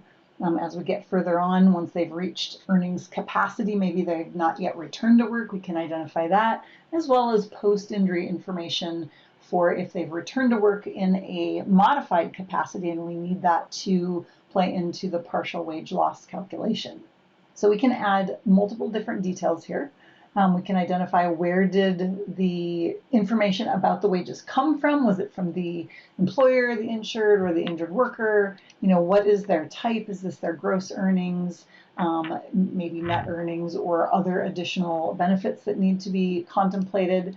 We can enter a date range associated to this. Pay period is what will help then determine how we're calculating out what is that weekly amount or the calculation that needs to be done based on that pay period type. So let's say that they have a monthly salary, and after I've entered that, it will give us what that calculated weekly amount is, again based on the calculation that is necessary. We can adjust all of these calculations through configuration, and you can enter multiple different periods here. So you can actually copy. So that's a nice little feature. So you can just change the information that is different about that row, or you can add as many as need to be entered here.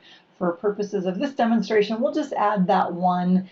We go ahead and save, and then the system will automatically add that average wage for us to the claim.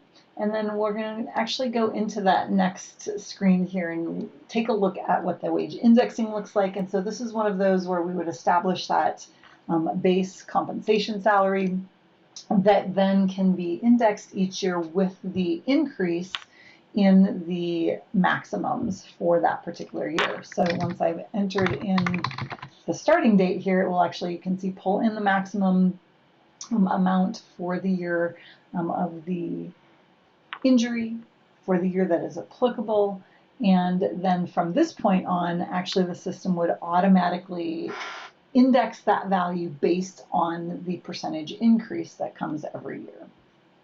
Now that we have wages established on the claim, we can then enter our wage loss benefit. So now we'll come into the area that we call our indemnity payments area, which is where we actually set up the periods of wage loss benefits or other types of indemnity benefits that might be paid out on a lost time or fatality claim.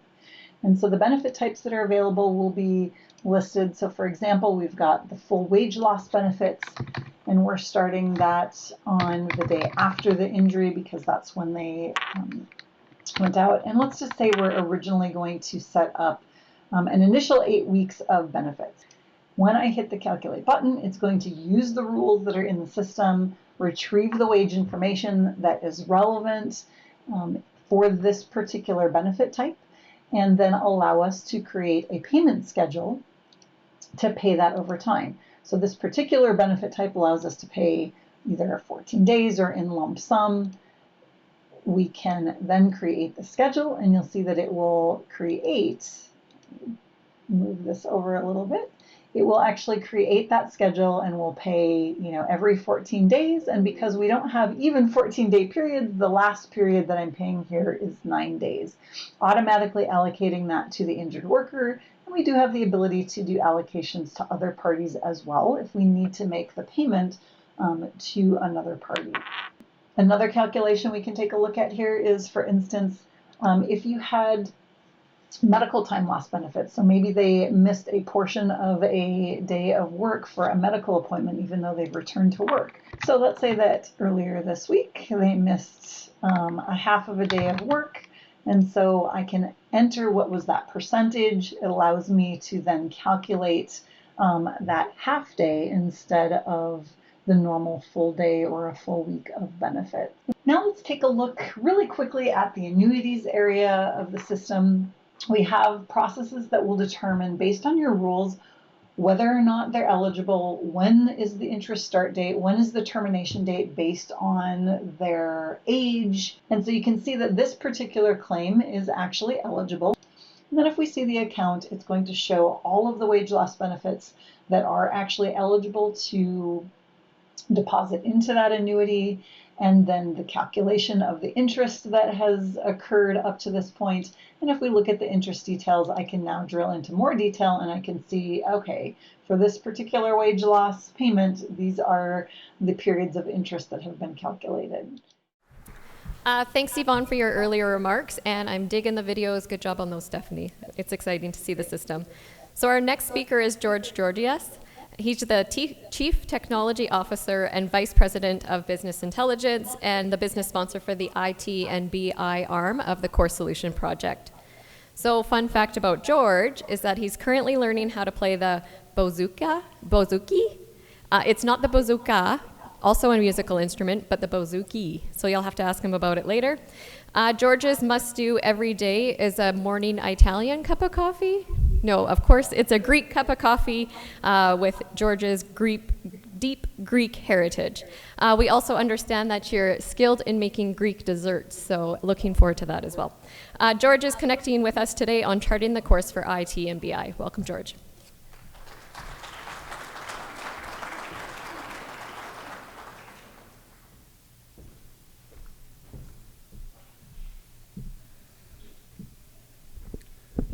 Thank you, Lisa. Good morning, Regina. Good morning, Saskatoon. It's a pleasure to be here with you all today. As you can tell, similar to Shasta, English is not my first language, even though it's hard to tell because I have a perfect, flawless English accent. So I have been in Canada for 35 years now. I went to Saskatoon where I met a beautiful soul, and now it's my wife, and I think she deeply regrets that, but for those that you haven't already met me, my name is George Georgiadis, and I have been with WCB for a bit over 4 years. And what exciting time to join this organization. Our future is shaped by profound transformation that will align us even closer to the needs of our customers. By the end of this journey, we will not only have strengthened the security and stability of our services, but we will also have a future-enabled integrated solution, analytical excellence, and a customer-first approach to everything we do. With an IT and BI, we're positioning ourselves as a trusted business partner, one that fosters a digital mindset and creates new opportunities in a data-driven and technologically advanced world. To realize our corporate vision, IT and BI needs to change. It is imperative to change. Our ability to remain agile, innovative, and continuously learn is key to keep pace with the demands of today's digital landscape. Phase one, once we go live, will be a significant step in addressing our technological obsolescence risks. With phase two, we'll build on that foundation, continuing to enhance our capabilities and provide the functionality our business units need. As we move forward, we are no longer just managing technology. We are using it to drive business outcomes, influence data-driven decisions, and improve customer experiences. It is clear that IT and BI is becoming an indispensable partner to every business unit within WCB. Now we'd like to introduce our team of experts who are critical to the success of this project. Our IT and BI intelligence teams, along with our integration specialists, have been working tirelessly. While Justin and Steve were already introduced, I would like to ask all the IT and BI members involved in this project to stand up and recognized.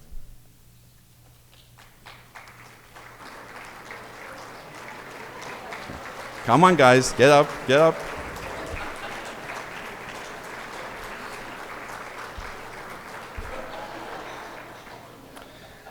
These are the people ensuring that technology behind this transformation operates smoothly and integrates successfully with our core business needs.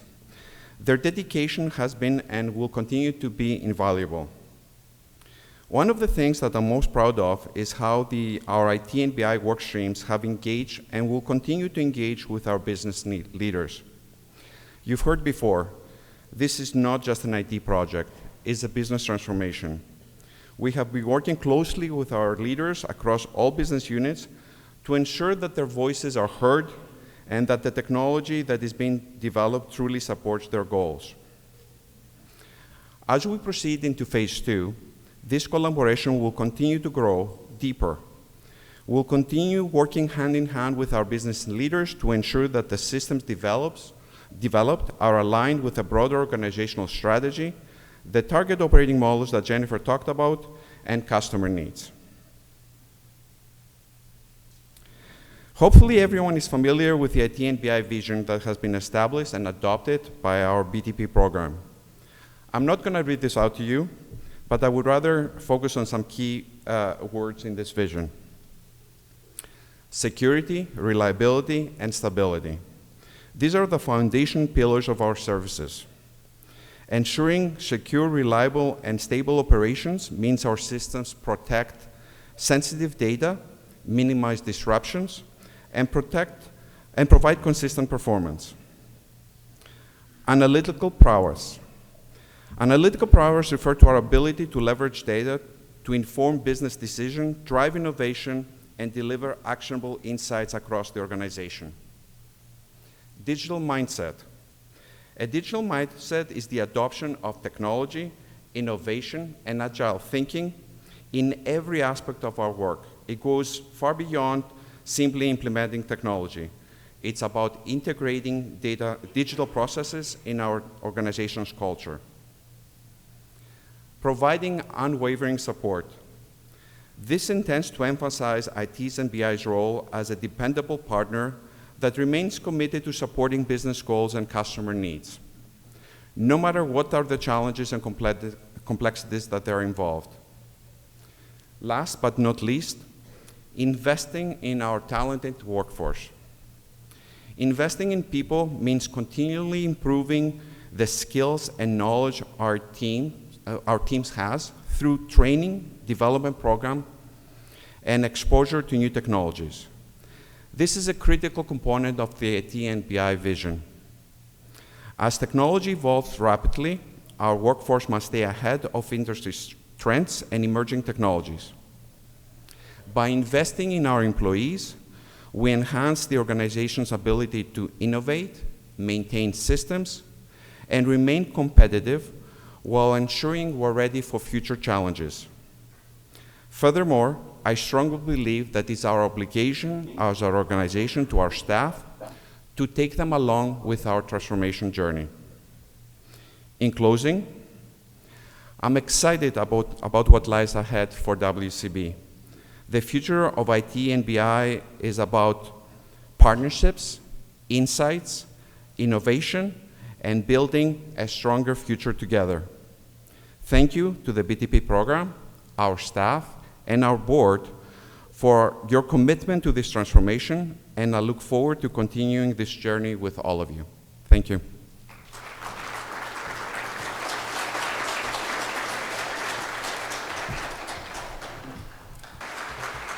All right, so thank you for your time and attention today. Just a few closing remarks here. Just thinking back to some of Lisa's comments and how they connected to what you heard throughout the morning, things about community, connection, agility, one team, growth mindset, adaptability, all those pieces kind of knitting the whole theme of today's conference together. And I know all of those things will continue to grow and progress as we move through this project, through phase 2. Just a few other things. I do know that I think 2 or 3, maybe 4 questions came in after Lisa started her keynote. We're going to get to those in a written way. You'll see the Q&A come out. It'll be posted to SharePoint sometime after today's session, so watch out for that, and we'll let you know when that's posted. What else? So just a few things I wanted to kind of reflect on as we step into the rest of our day and step into phase 2 of the project. A couple of standouts from this morning. Yvonne mentioned the wonderful team of subject matter experts that have been coming together over the last number of months, who are so eager to begin this work and start working together on your behalf as one team. Please, let's ensure that we all support our SMEs all along the way through phase 2. Your support for their work will be so critical. The Claims Pro, the Sapiens Claims Pro demo as well, hoping that gave everybody just a little bit of a glimpse into the starting point of what we have there to work with and what our future is going to look like. So definitely something for us all to be excited about. The third thing, probably the most important thing, Lisa, we did forget to take a break for the water slides here at the hotel. So everybody forgive us, but if you brought your Speedos, George, I know you did, there's still time to grab a splash on the way out. So yeah, just some final words as we conclude. I just wanted to say, again, thank you to Dr. Lisa Boulanger for her inspirational messages there. I want to thank our partners from KPMG and Sapiens for showing up today and bringing their words, their thoughts, their commitments, and an exciting glimpse into the future. I want to thank my colleagues Phil, Jennifer in Saskatoon, George, as well as our fantastic project team and our team leads here for sharing their thoughts. And finally, last but by no means least, a huge thank you to Lisa McDonald and her fantastic team in the Change Management Office for putting together such a great summit.